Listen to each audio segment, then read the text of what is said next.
নমস্কার, সবাই কেমন আছেন? আশা করি সবাই খুব ভালো আছেন। আমিও খুব ভালো আছি। তো চলুন প্রতিদিনের মতো আজকের ব্লগটা এখন থেকেই শুরু করি। জয় মা। অনেকটাই বেলা হয়েছে আজকে ব্লগটা শুরু করতে করতে, আর আজকের উদ্যোগটা দারুণ বেরিয়েছে। দেখুন এখন বাজে প্রায় 11:30টার কাছে, 11:25। তো এখন আমি রান্না বসাচ্ছি। আজকে তো রবিবার, সেই জন্যেই আজকে একটু দেরিতে রান্না বসাচ্ছি। একটু গরম গরম ভাত খাওয়া হবে। আর আরোহীর আজকে মামার বাড়িতে নেমন্তন্ন আছে। তো আজকে জাস্ট আমি আর আরোহীর বাবা খাবো। তো উনি এখন বাজারে গেছে, যেহেতু মাসকাবাড়ি এখন, তো সেই জন্য মাসকাবাড়ি বাজারটা করতে গেছে। আমি সেই ফাঁকে রান্নাটা বসাচ্ছি। আজকে রোদ্দুরটা দেখে কি মনে হচ্ছে জানেন? আজকে কিন্তু দারুণ ঠান্ডা পড়বে। তবে আজকের আপনাদের মনে হচ্ছে রবিবার, চিকেন না হয়ে মাছ হচ্ছে। আসলে আজ সন্ধ্যাবেলা আজকে আমাদের বাড়িতেই একটা ফিস্টি আছে। তো ফিস্টিতেই তো আজকে চিকেন হবে, সেই কারণেই এখন মাছ হচ্ছে। তবে আজ সকালে আরুর বাবা যখন হাঁটতে যাচ্ছিল তখনই আমাকে বলে গিয়েছিল চিকেন আনার কথা। তো আমিই বারণ করেছিলাম যে সকালে চিকেন খেলে, মানে ধরুন দুপুরবেলা যদি চিকেন খায়, রাতে আর ভালো লাগবে না। সেই কারণে আজকের আর চিকেনটা হলো না, মাছই হলো। মাছটাই আনতে বলে দিয়েছিলাম। তো আজ তার সাথে মাছের ডিমও এনেছে অনেক দিন পর মাছের ডিম। গরম গরম মাছের ডিম ভাজাটা না খেতে দারুণ লাগে। তবে আজকে গরম গরম খাওয়ার সাথে সাথে একটু ভাবছি উচ্ছে চচ্চড়িতে দেব। আজকে একটু কলা দিয়ে আর একটু উচ্ছে চচ্চড়ি বানাচ্ছি। তবে হ্যাঁ, এর মধ্যে একটু বেগুন পড়লে খুবই ভালো হতো। বেগুন নেই, কিন্তু কলা, কুমড়ো এগুলো দেবো। আর এখানে একটু কলমি শাক কেটে রেখেছি, ভাজবো। তো দিয়েছি চচ্চড়ির মধ্যে একটু কলমি শাকের মানে গোড়াগুলো দিয়েছি। আমার শাক খেতে প্রচণ্ড ভালো লাগে, তবে একটু কম হয়েছে। যাই হোক, শাকটাও আলাদা করে ভেজে নিলাম। তবে এই শাকটা না খুব একটা সুন্দর না।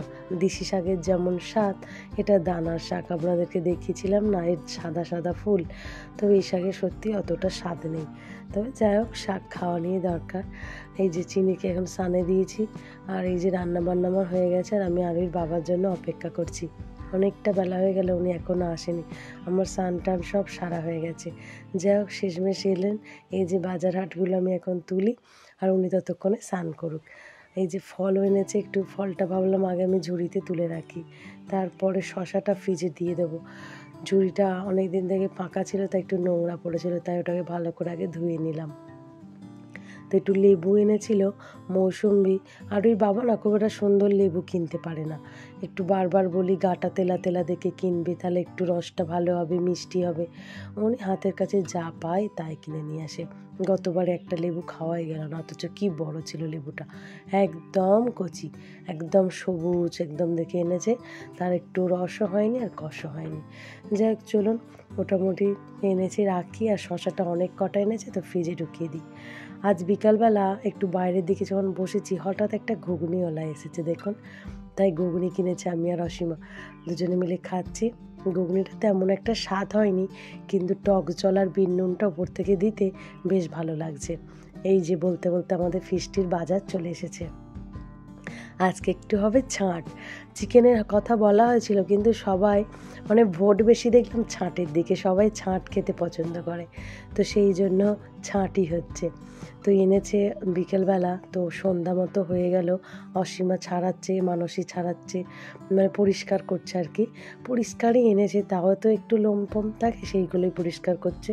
তারপরে আঙুলগুলো কাটার একটা ব্যাপার আছে, হজমির ঘরগুলো কাটার একটা ব্যাপার আছে।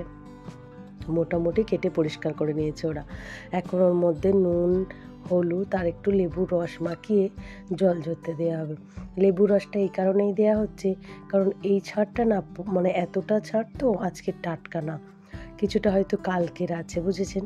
তো সেই জন্য ফ্রিজ থেকে বার করা, যেহেতু কালকের ছাট আছে, তো সেই জন্যই একটু লেবুর রস দিয়ে দিলে আর এই নুন হলুদটা মাখিয়ে দিলে এর যে একটা গন্ধ থাকে না, সেটা নাকি কেটে যায়। এটা আমার এতটা জানা ছিল না, আজকেই যারা এনেছে তারা বলল এরকমভাবে রান্না করলে এর যে আলাদা একটা গ্যাস থাকে, সেই গ্যাসটা থাকবে না। তো যাই হোক, এটা এরকমভাবে কিন্তু মাখিয়ে রেখে দিলে হবে না, এটাকে চুবড়ির মধ্যে জল ঝরাতে দিতে হবে। তাহলে এর ওই যে গ্যাস জলটা আস্তে আস্তে নুনটা থেকে, গা থেকে জলটা ঝরিয়ে বার করে দেবে। তো ভিনিগার দিলেও হতো হয়তো, তো তাও লেবুর রসটাতে বেশি মানে লেবুর একটা তো আলাদা নিজস্ব গন্ধ আছে, তো সেই কারণেই লেবুর রসটা দেয়া। যাই হোক, মোটামুটি এইভাবে মাখিয়ে মানুষের চুবড়ির মধ্যে করে জল ঝরতে রেখে দিচ্ছে, ঠিক যেমন মাছ রাখা হয়। এই দেখুন চুবড়িটা দিয়েছি, চুবড়ির মধ্যে সুন্দর করে গুছিয়ে রেখে দিচ্ছে। এরপরে আদা রসুন পেঁয়াজ এগুলো ছাড়ানো, বাটাবুটি কাটাকুটি এগুলো তো ছেলেরাই করছে আর মেয়েরা এইগুলো করছে, তো ওইগুলো ওরা করছে। আর আমরা এই দিকটা পরিষ্কার করে নিয়েছি মোটামুটি। এবারে উনুনটা জ্বালার পালা। একটাই দুঃখ, পিকু আসতে পারলো না জানেন। আসলে কালী পুজোর সময় ওর পাটা হঠাৎ করে একটু মোচড়ে ভেঙে যায়, মানে একটু চিড় খেয়েছে আর কি, পাটা সাইড হয়ে পড়ে এরকম হলো হঠাৎ করে, তো তার জন্য হালকা একটু প্লাস্টার করতে হয়েছে। তো সেটা এখনও বাকি আছে দিন, ওটা মানে খোলার দিন বাকি আছে, তো সেই কারণে একটু আসতে পারলো না। তবে ওর বাড়িতে খাবারটা পৌঁছে দিয়ে আসা হবে। আর এই যে আদা রসুন এগুলো আর ওই বাবা আজকে বেটে দিচ্ছে। আর এদিকে চিকেনটা জল ঝরতে দিয়েছি, অনেকটা জলও ঝরে গেছে। আর কি সুন্দর হয়েছে দেখুন, কালারটা হলুদ মতো হয়ে গেছে, যেহেতু হলুদ মাখানো ছিল। তো এখন আপাতত উনুন ধরানো হয়ে গেছে, তবে রান্নাটা আজকে ছেলেরাই করবে। আর আমরা বসে বসে শুধু গল্প করব। এখানে ক্যাপসিকাম, টমেটো, কাঁচা লঙ্কা, ধনে পাতা সব কিন্তু এগুলো ছেলেরাই কেটেছে, সুন্দর করে কেটেছে দেখুন। আর এখানে মশলাপাতি আছে, আদা রসুন বাটাটা আছে, আর এখানে টুকটাকি যে লঙ্কা, হলুদ, জিরে, ধনে, সাথে মিট মশলাও নিয়ে এসেছে। তারপর গোটা এলাচ, ডালচিনি সব আছে, মানে কিছু বাদ নেই। তবে এইভাবে আমি কখনো ছাঁট রান্না করিনি, তো ওরাই বারবার করে, বারবার ওরা খেয়েছে, তা ওই জন্য ওরাই বললো আমরাই বানাবো, খেয়ে দেখিস। তো আমরা তো খুব খুশি। সত্যি কথা বলতে প্রতিদিনের রান্না করি তো, নিজের হাতে রান্না আর নিজের খেতে একদম ভালো লাগে না। মনে হয় কেউ একটু ডাল চচ্চড়ি দেবে, সেটাই সুন্দর লাগে। এর আগে আমি অনেকবার ব্লগে বলেছিলাম। তো আজকে হয়তো আমরা এখানে বসে বসে অনেক কিছু বলছি এদেরকে, এই কর সেই কর ওই কর, কিন্তু সত্যিই রান্নাটা দারুণ হয়েছে জানেন।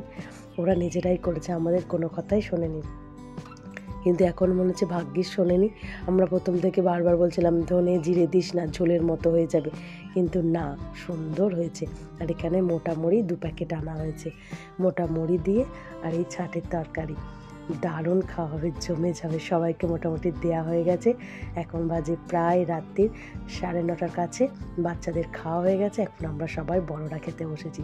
তবে আমার এটা স্টিলের বাটি, কিন্তু সবাইকে শোলার বাটিতে করে আলাদা আলাদা করে তুলে দেওয়া হয়েছে। আর এই যে কাগজের পাতা, সবাই মিলে না ফিস্টি করছি, মানে এটা একদম মানে সুন্দর একটা ব্যাপার, সবাই মিলে এইভাবে একসাথে খাওয়া।